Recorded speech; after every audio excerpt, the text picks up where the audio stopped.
Ladies and gentlemen, thank you for joining the COVID Recovery, a Retail Turning Point, or Return to Status Quo with Ethan Chernofsky, VP of Marketing at Placer.ai.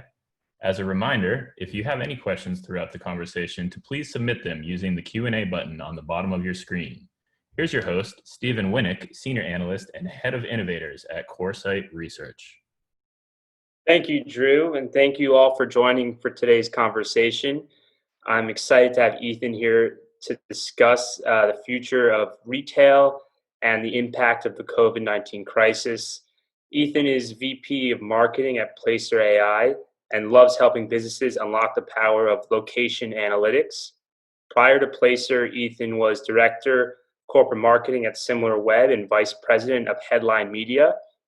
We've got a very exciting agenda planned today. Discuss the impact of the pandemic on retail brands. Ethan's going to be sharing some unprecedented data into consumer foot traffic and behaviors across retail sectors and locations. We'll be discussing different sectors and brands that are seeing short-term shifts and those that are experiencing more long-term foundational changes and impacts. We'll look at shopping behaviors to identify strategies that will ultimately drive success as we come out of this pandemic.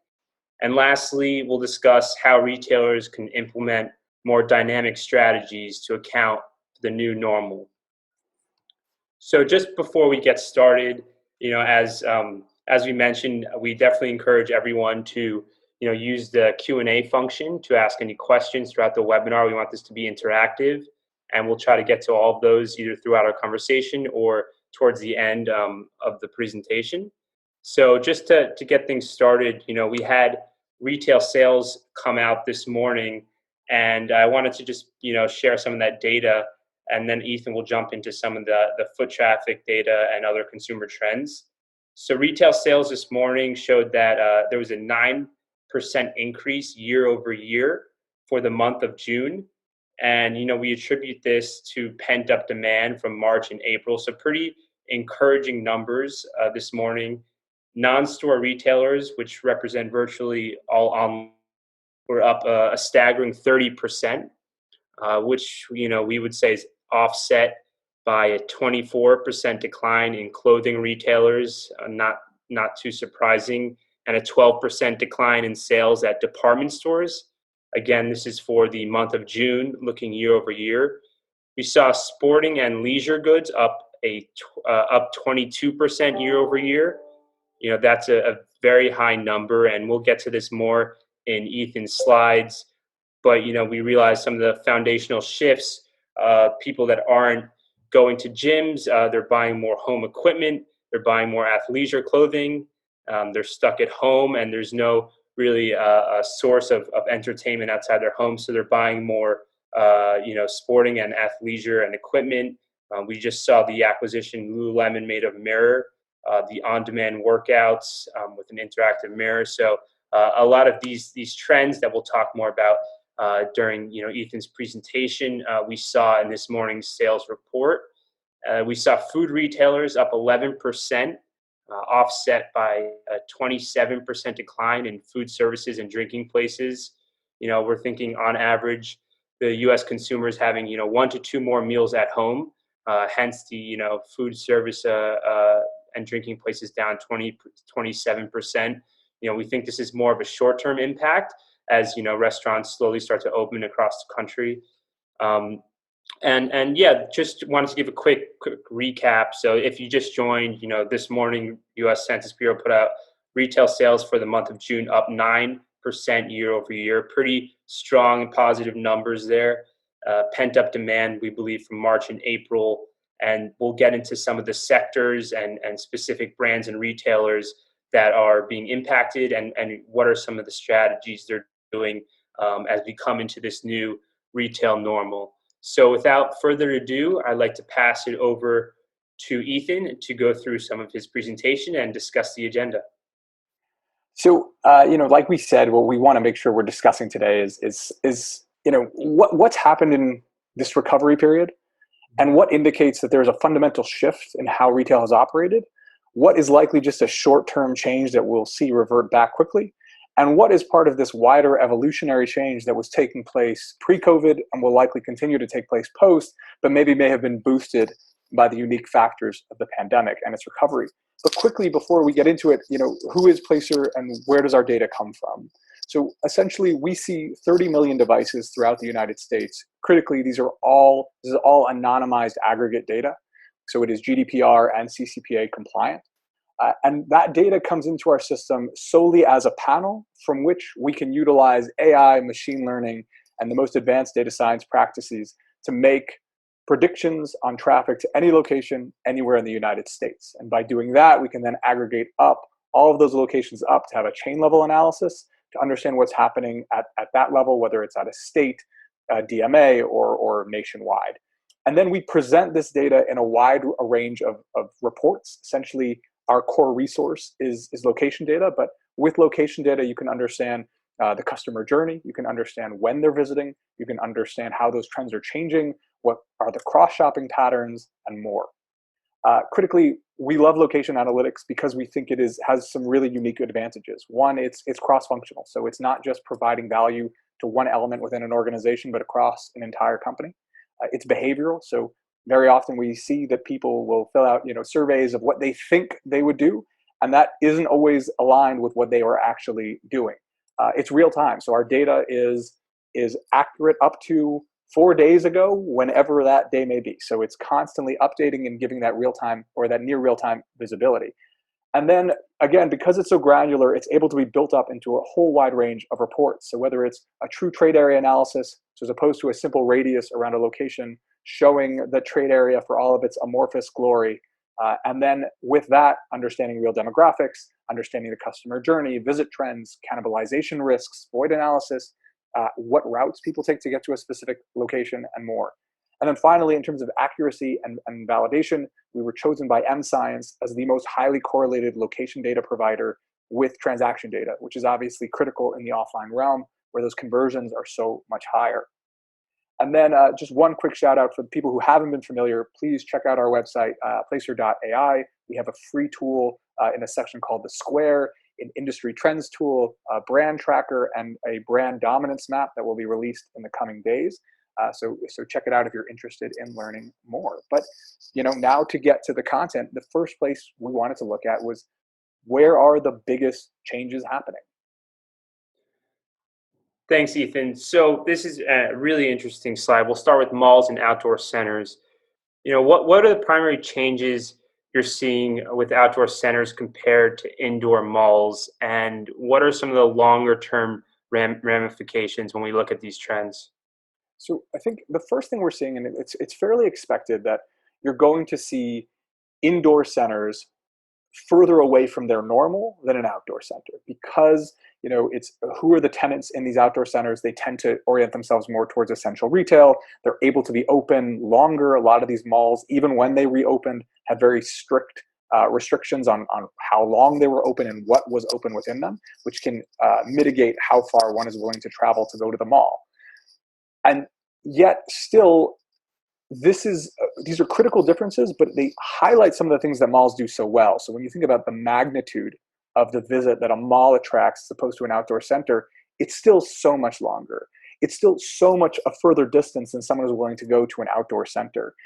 And that speaks to some of the potential changes that we could see in the market. And part of that is, where are we going to see retailers move? So a lot of the conversation in commercial real estate at the moment is, if I'm an outdoor center operator, how do I pull some of those retailers that had been indoor mall oriented outside? And I think we're going to see brands test that out.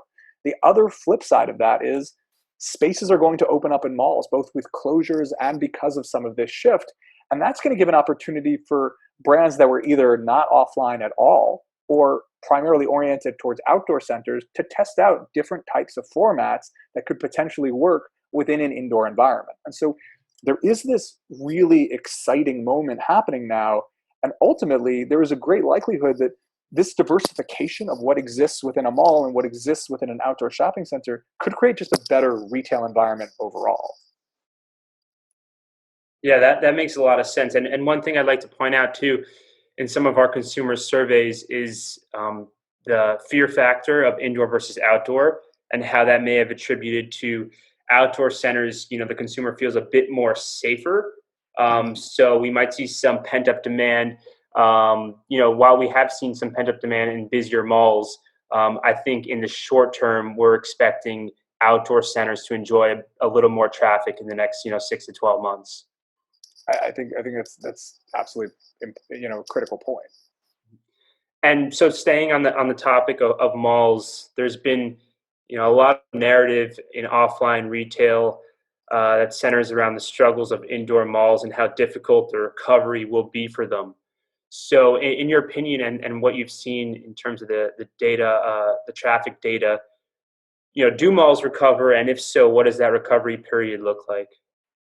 So I think the short answer is, I think yes. Like the mall sector provides something really unique. I think what we sometimes mix up with this narrative is the fact that it's going to be different as opposed to it's going to be worse or not existent. And when you think of some of the innovative ideas taking place in malls, both repurposing department centers to larger kind of food and entertainment options, to bringing in new types of retailers into the mall environment, and even my favorite is co-working within malls. And especially when you think of those B or C class malls, they're always going to struggle more to compete with that top level. How do you utilize your space in a more effective way? If I have an ongoing audience that's coming daily in terms of coming to work, and then I can be the place where they eat, and I can be the place where they exercise, and the place where they pick up certain types of goods, I think this shift in mentality in malls is going to be hugely important. And again, the biggest element for us is, what is that new mall going to look like? Because any kid who grew up in a suburb in the US knows that if you drove 20 minutes one way, you found a mall with a very similar makeup. And if you drove 20 minutes the other way, you found the same kind of situation. And it was very copy and paste. And this idea that we can now have malls with fundamentally different vibes, fundamentally different experiences and retailers within them, that's going to create a more diversified environment where I can go to one mall one weekend, the next, and have a fundamentally different experience that makes each one exciting and targeted towards a specific audience. And just looking at, if we go back to that slide, just looking at some of the traffic trends there, obviously we're not going to expect 50 to 60% year-over-year decreases in traffic. From our point of view, the consumer still craves these in-person experiences, and they want to go out and have these social experiences and still touch and feel the product and shop at stores in a mall environment. So we're predicting by the end of this year traffic to be around down 10%. Do you guys have any thoughts or hypothesis on where you expect the year to end? I think if COVID has taught us anything, it's that trend-wise you can have a feel for it, but to predict numbers is, it's you're throwing ideas out. Our expectation is that as the pandemic comes under greater levels of control, we'll see traffic's coming closer and closer to normal, and that as we lose control of the pandemic, it's going to be harder to see those numbers rise back. Of course, yeah. The uncertainty makes it very difficult to make those predictions. All we can hope for is that the cases will start minimizing and these stores and malls keep reopening. So moving on to traditional grocers, Placer.ai has seen some of the top brands like Trader Joe's, Whole Foods struggle while Albertsons and Kroger are thriving. Is this a trend that sticks? And if so, why? So I think the answer is yes. And I think there's a few things at play, especially when you think the next year. So when you think about, what separates Albertsons or, Kroger from a Whole Foods or Trader Joe's, they're a traditional grocer that we trust. We can go in and accomplish 90% of our grocery needs within one location. The same is not true of those other brands, and they're getting hurt as a result. So we have data that shows that Trader Joe's locations in Florida, however much we love Trader Joe's, 10% of Trader Joe's visitors in the state of Florida will visit a Publix on the same day. And this was the last 6 months of 2019, which means that I go to Publix, I get eggs, I get milk, I get meat, I get my core, and then I go to Trader Joe's because they have a range of items that I love there that I can't get anywhere else. And that's a really valuable asset for Trader Joe's, but in a situation like this, where we're so much more mission driven in our shopping, that's going to have an impact. And Whole Foods, it's, their geographic orientation. They're more expensive. So they're oriented towards cities, which there's been this kind of exodus from cities, even if it's just universities and lack of business travel and the like. They're more expensive in a period of economic uncertainty. And they already had a much lower regularity of visits from a single visitor. So when we look at customer loyalty scores, they were almost half of what a Publix would see. And so these are the types of brands that are going to feel it more over the next 12 months, when even if things go very well, we're still going to be in this period of extended uncertainty, extended lack of business travel, extended, economic challenges. And so we do believe that these kind of classic grocers are going to see an ongoing boost in the coming months and year. That makes a lot of sense. Any comments on how they could channel innovation? Yeah, I think curbside pickup, micro fulfillment, these are all critical elements for how grocery is going. I think it's all about context. So we looked at online data and offline data in coordination, working on something with a report with SimilarWeb. And we found that globally, you would see online ordering of grocery jump, 200% in those first few weeks of the crisis, but then very quickly drop back down to, 50% growth. And we think of how small the online element was of the grocery experience. It's still, even 200% growth was wonderful, but it's still a small piece of the pie overall. So I think these brands need to channel innovation, but they need to also be thinking about, how do I make the experience easy? How do I get people the products they want? How do I make it so that once you do an order, in theory, I can deliver it to your home? Or you've done an order, the next time you can copy and paste that order and do most of it, online, or just shrink down the amount of time you have to spend in store. But there's so much room for innovation, even while recognizing how critical the offline experience is to the overall shopping at grocery. I think that's a great segue to our next sector. We look at office supplies, and we've seen a lot of this move online.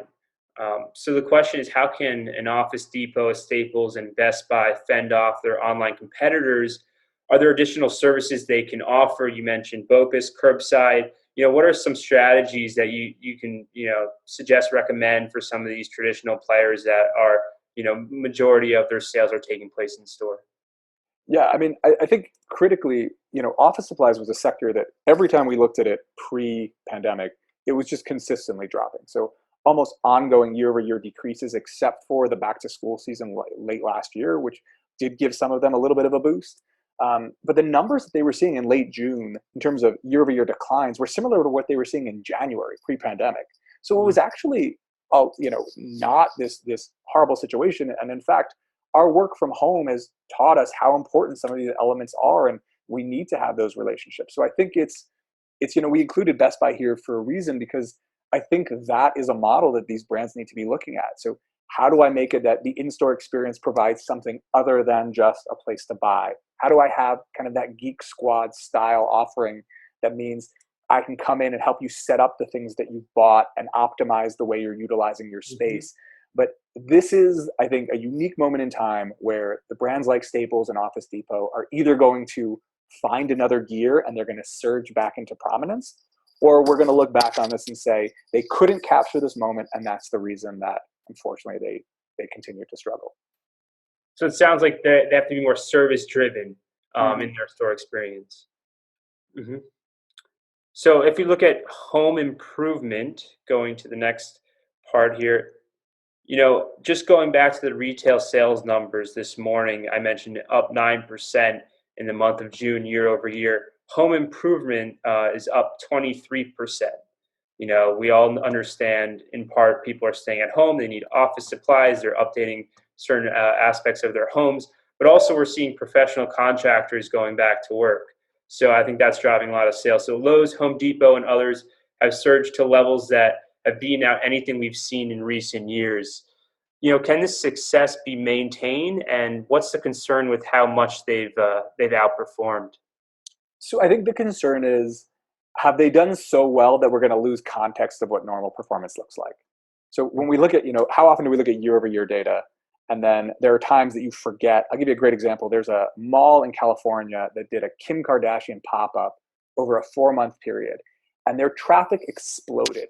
And the next year, someone was talking about their data in an external media source and talking about how things were declining. They weren't declining. They were doing well. And if you would compare it to what a normal pattern of growth would look like, they were doing exceptionally well.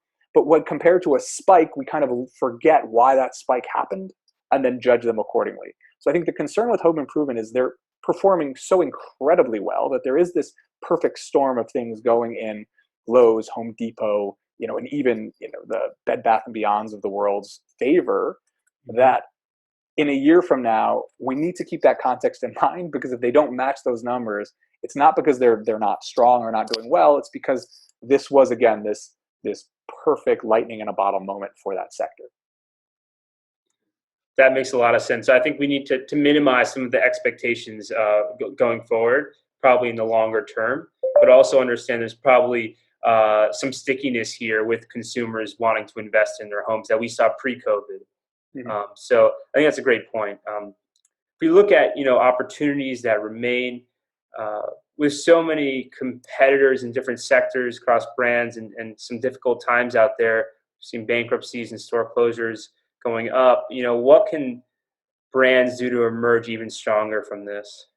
So I think it's this is one of the areas where we work very closely with our retail customers to understand what's happening on the ground in reality. So what you're seeing on this slide is a true trade area in California, and it's the true trade area of a Pier 1.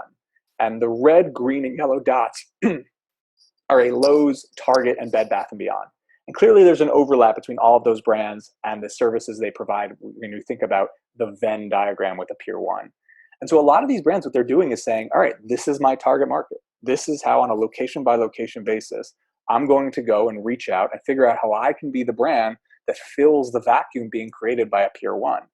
And so even when you look at a sector like that, as well as they're doing, and even with the caution that we just discussed, there is a potential for a lot of sectors to find another gear because of COVID-related closures. Now, clearly, a brand that's closing now, it wasn't like they were doing incredibly well in January and just COVID came and that's it. It was usually they were having some struggles, but this clearly hastened the pace of that. And I think that's a really significant element for so many of these brands to be aware of. And just pausing there, because we have a lot of Q&A coming in from the audience. One of the questions that just came in is, how, in your opinion, will a potential second wave impact retail recovery? I mean, I think it's we're going to. No, totally. I think we kind of saw some things that we know, and we'll certainly be surprised by other elements, but expect the Home Depots and Lowe's to still succeed. They're essential retail. They're not closing. And if we're in our houses longer, all the more so time for another project. Expect the Dick's Sporting Goods, the Nikes of the world to see that surge because we're prepping for being without our gym for even longer. Fast food, I think we got this look at how does a consumer react when they're worried about being at home for a long period of time.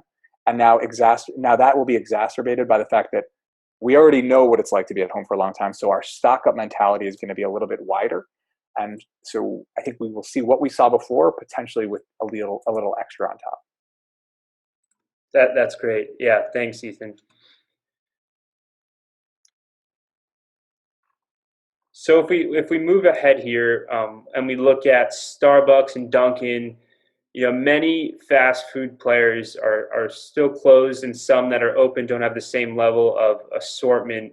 Starbucks is launching new models for pickup only, and both them and Dunkin' were hit very hard by the pandemic. So is there a long-term concern for their overall brand health?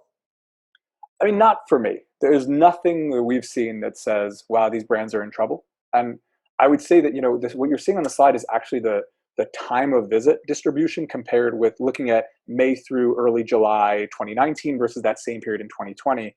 And what becomes evident is that our patterns changed because we're not going to work as often. And Starbucks and Dunkin' have heavy presences in major cities, and they're a big part of our dropped off the kids at school, and now I'm going to go get myself a coffee. Or on our way to work, we're going to pick up the Frappuccino that we love to start off our day.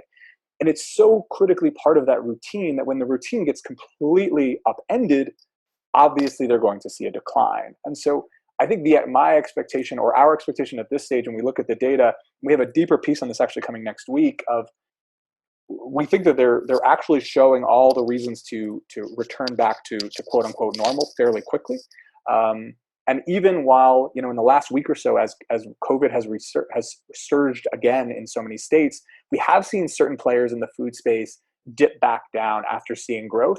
And that's not the case for Dunkin' and Starbucks. So they were so thrown off their rhythm that it feels like there's very little that could stop a strong comeback, at least continuing for the next few weeks. Mm-hmm. And just to go off that point, I think the Starbucks, the Shake Shacks, Domino's, they're going to be okay. They're going to come out of this, and already you're seeing some growth. But then, if we look at the mom and pop, your local pizzerias that are, specifically maybe in your urban office settings, I think those companies, those restaurants, fast food type environments might see a longer term impact here, whether they even reopen. So I think those are the bigger concerns for at least what we're seeing at Coresight. Agreed. Mm-hmm. We move to fitness, very interesting category. The consumers, we've essentially left the gym, and many have embraced digital health solutions, online streaming classes. I mentioned Lululemon's acquisition of Mirror. So what's your take on what the next case is for offline fitness to rebound? So I still expect there to be a strong rebound. And there's a few reasons why. Like, obviously, the overall sector is down. Like, it's not doing incredibly well. We're not seeing this rapid return. But I think there's a few things that are happening that are really interesting. So one, the people who are returning are going back to quote unquote normal visits. So what we're showing you is from one of the states that had reopened, we're showing you that visits actually returned. Those who were returning, the visit duration went back to almost exactly what it was.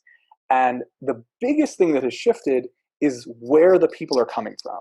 So if I chose a gym because it was right next to my work, and I'm not going to work now, yeah, the gym is going to suffer. If I chose to go to a gym and I have the ability to go back, essentially we're seeing people go back.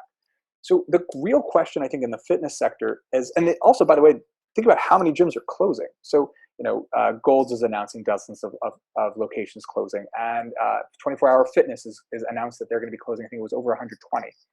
And so when you take that into those who are able to kind of survive this period, I think are going to be a unique situation. The only thing I would say is that a lot of brands missed the window here to develop a relationship outside of the location. So we all went to a gym. We love the trainer that's there at the time we go to. He or she helps us with certain types of exercises. We love the class we go to. If you took advantage of this time to maintain that relationship, I feel like there's a lot of reasons for confidence that that audience is going to come back. If you didn't, I think you have taken a risk that you should not have taken. That's a great point. And moving to D2C, pre-COVID, a lot of digitally native companies, Bonobos, Warby Parker, Casper, were continuously expanding their offline footprint. The pandemic has showed us, though, the value of online strength. Why would brands come offline more coming out if they see the power of their digital reach? Do you expect the COVID trend to continue? And what would be your message? Yes, I think one of the biggest things we talk about, and we talk about it regularly, is that we lump direct to consumer and product oriented companies together, and maybe there are clearly differences, but there's also a lot of similarities. So when you look at Nike announcing 200 more stores, Levi's announcing 100 plus more stores as wholesale declines as a part of their business, Puma launching their real offline presence, and Under Armour doing much better than many expected. Lululemon is a great example. Owning the relationship with the customer becomes so critically important. Also, we've seen, what we're showing you in this slide is an Everlane location in New York. Look how far people are coming to that Everlane location. The idea that a CEO who just a year ago said the secret of online only is that it's not profitable, looking how successful some of these companies have been, the idea that we expect that to stop because of COVID is I think it's problematic at best.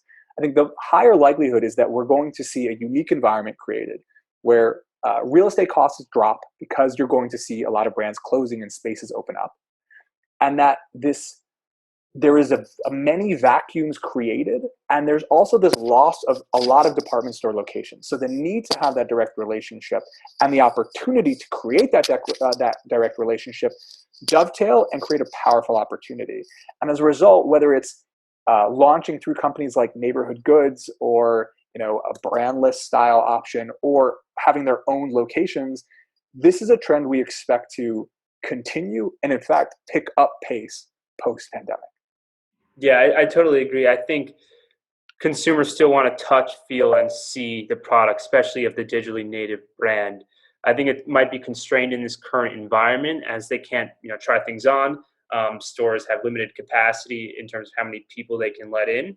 But I think this consumer psyche is going to stay, and hence there will be a demand for these offline experiences, and we will consider to see D2Cs continue to open stores. Just want to bring in also a question that was asked just now by the audience. Are retailers, leveraging AI to better understand, clusters to prioritize the reopening? How are they leveraging the technology to understand, what locations should they be prioritizing? And if they don't have a store presence, maybe this is a location I should be considering. 100%. I mean, I'd say that is the reason that so many of the retailers that work with us started, was how do I pick the ideal location? When a location isn't working, how do I figure out where to move it? How do I understand why locations, A, B, and C in Arizona are doing incredibly well, why D, E, and F are doing terribly? And figuring out that menu of what I'm looking for in an area that's going to support a really successful location. I think it's such an important question. And I think it goes even beyond COVID. And it's an example we love to tell. But last year in about June or July, Walmart announced that they were closing 2 supercenters, and I think all of us rightfully lost our mind, because we're like, if Walmart's closing stores, we might as well just give up on offline retail. And when we looked at it from a data perspective, what we saw was they weren't closing them because these stores were underperforming. There was just tremendous trade area overlap. And we realized that they could serve the same audience with less locations. And it was an optimization play. And it was brilliant. And I think this is something that we're going to see a lot more with really successful brands, that, company X is closing 50 stores around the country. And it's not because they're struggling. It's just because they can do the same damage with less locations. And that's the type of approach that's going to create this space that a lot of these direct-to-consumer and product companies are going to come into. And again, ultimately, and this is the biggest part of it, the more diversity there is in retail, the more diversity there is in every shopping center and every mall. And that's what's going to make consumers want to go to multiple places, as opposed to taking, one mall trip a month. I'll do 2, because the experience I'm going to get at the Aventura Mall is going to be so fundamentally different from the one I'm going to get at Bal Harbour Shops. That's a great point. And this actually is a good segue. You mentioned it's not just D2C. Mentioned Nike, Levi's that are expanding their offline presence. We kind of touched on this. I don't know if you wanted to add any more comments as to why.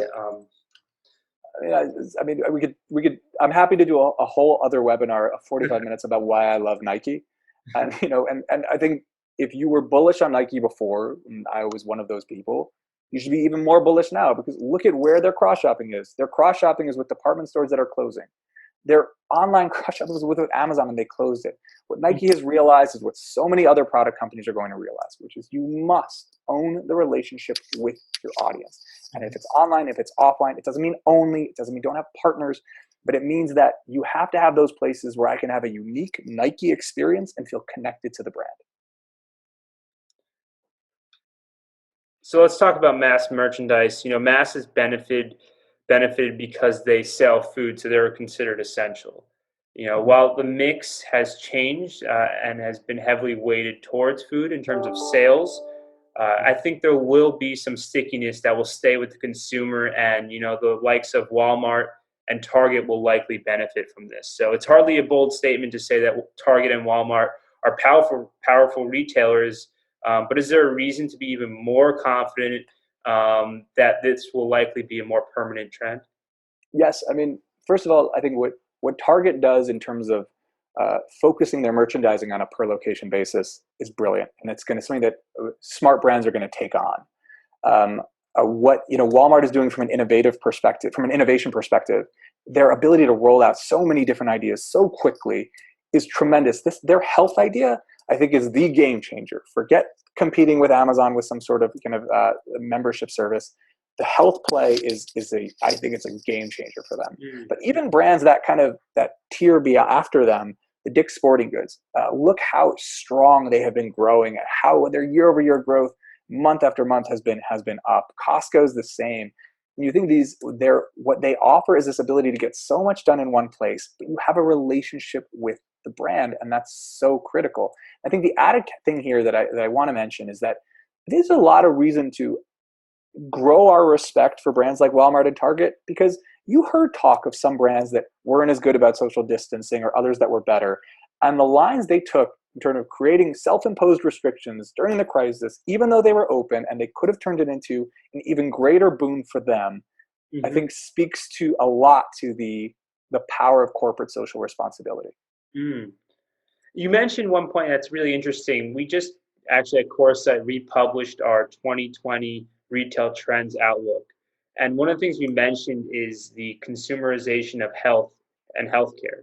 Walmart launched their own standalone clinics. CVS, Rite Aid doing the same thing. I believe CVS is even adding a wellness room in one of their larger clinics to host yoga classes. So in terms of the health, is that something that you see as a bigger trend in these offline locations? Yes. I think what the genius of health, and even classes, you think like yoga classes like Lululemon, like why does this stuff make so much sense? It's not just the added revenue. It's not just that these guys already have the built-in relationship, especially I think CVS or Walgreens, it's around health. It's the fact that it's off-peak times. So if I'm CVS and I know that between 8 and 10 a.m. I see a big surge, and then between 4 and 7 p.m. I see a big surge. But now I can schedule people in those other hours. It's augmenting, it's bringing strength to an area of quote unquote weakness. And that's what I think goes unmissed, but is so critical to this picture of that it's scheduled. And so you can do it at times. And if I go into a CVS, I have never walked into a CVS or probably a Walgreens in my life and not ended up with 3 or 4 things that I didn't plan on getting. And so if I go in to get this health check, I'm going to get shampoo or deodorant, or, if I'm being terrible, I'm going to get one of those double, Milky Way bars. But it's always, that is the piece of it that's so important. Think about the same concept for Best Buy. The idea of setting a time in advance to come in and speak with a specialist about products or about issues you're having. These are areas that I think are so smart by these brands, and there's so many other values than just the added revenue stream. I think that's a great point.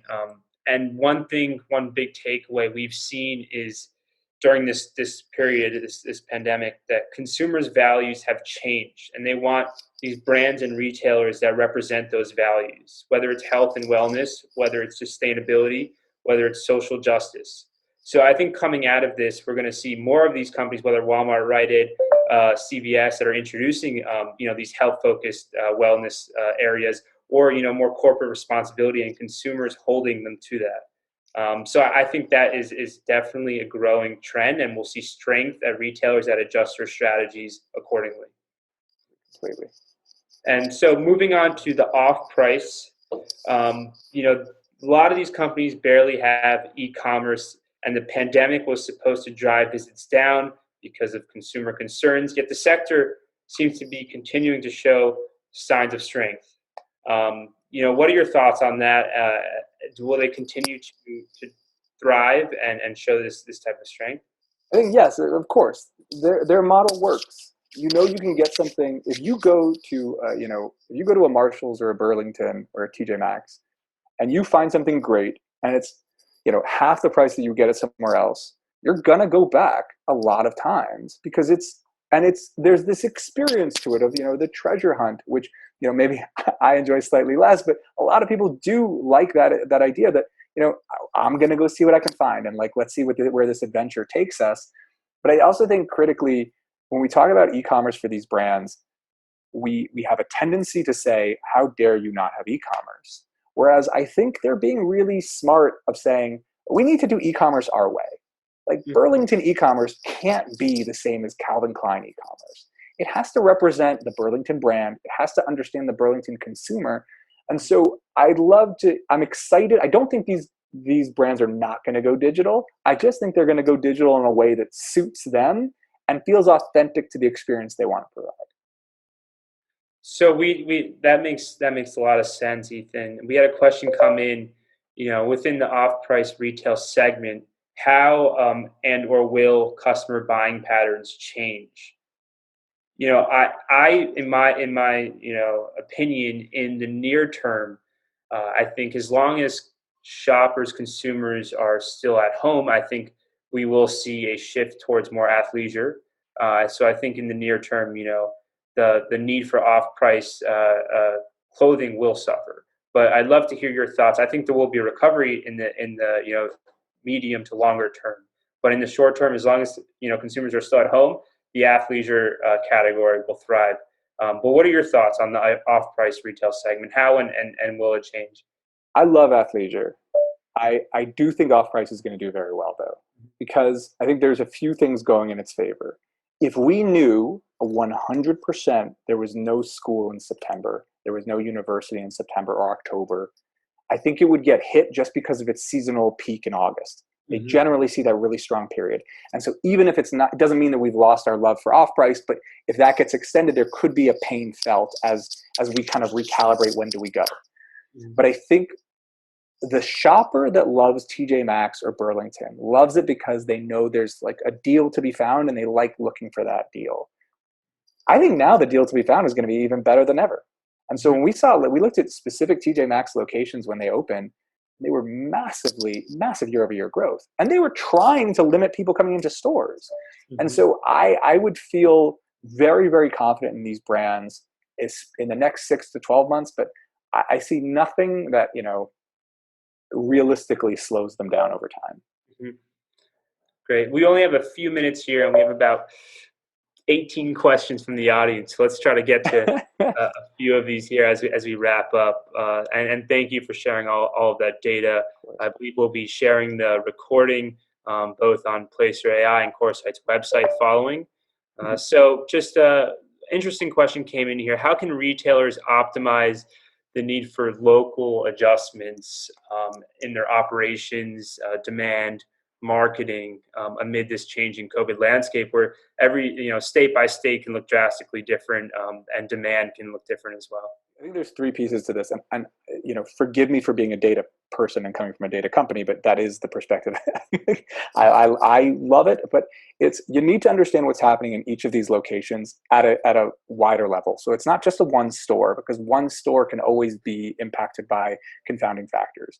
But looking at that state level or regional level, but then also looking at the competitors on those state and regional levels to understand, is it you? Is it your brand? Is it something you're doing wrong? Or is it your sector? Or is it the types of shopping centers you're in? And so a lot of these, there's so many layers to that question that critically it's the ability to try and dive into something, as quickly as you can, and then unpack elements of that to figure out how are things moving, what of it is changes that I need to make, and what of it is I just need to kind of, weather the storm. And talking about, planning ahead, if we think about holiday, what percentage of sales do you think will be online, or what can retailers do to prepare for the holiday season? There's two massive variables. Massive variable number one is COVID, right? Massive variable number two is, when is Prime Day? So if Prime Day hits November 1st, how does that impact Black Friday? And it might have a huge impact. If it hits later on, obviously it will. So I think those two elements are really important to track to try and understand what's happening within the sectors.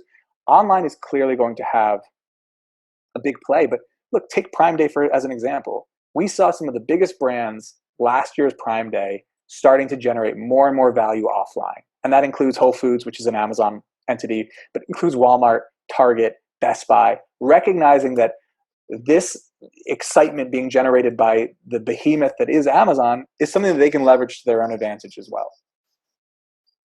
I think that's a great point. Someone just wrote, do you think in-person shopping will ever be the same again?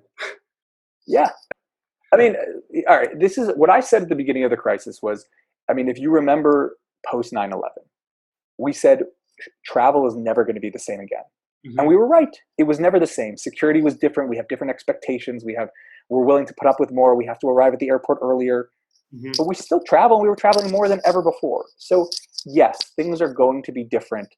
There's going to, for the next few years, is COVID back is going to be a headline that you're going to see in some media outlet, and it's going to scare people. But are we going to return? Absolutely. I just think you might see masks become a more constant part of the equation. Deeper cleaning services be a more distinct part of the conversation. But I think the short answer is absolutely yes. Awesome.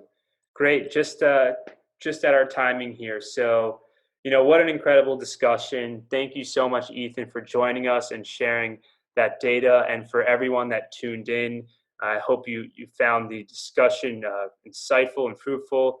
We hope to see everyone on our next Coresight discussion with SVP of Li and Feng next Thursday at 10 a.m. We'll be discussing challenges and opportunity in the apparel supply chain and what lies ahead for the future of retail. As a reminder, all of these webinars and the recordings will be made available through both Placer and Coresight's website for you to rewatch. And thank you, everyone. Thank you, Ethan. And hope to see you next time. Thanks so much, Steven. It was great to be here.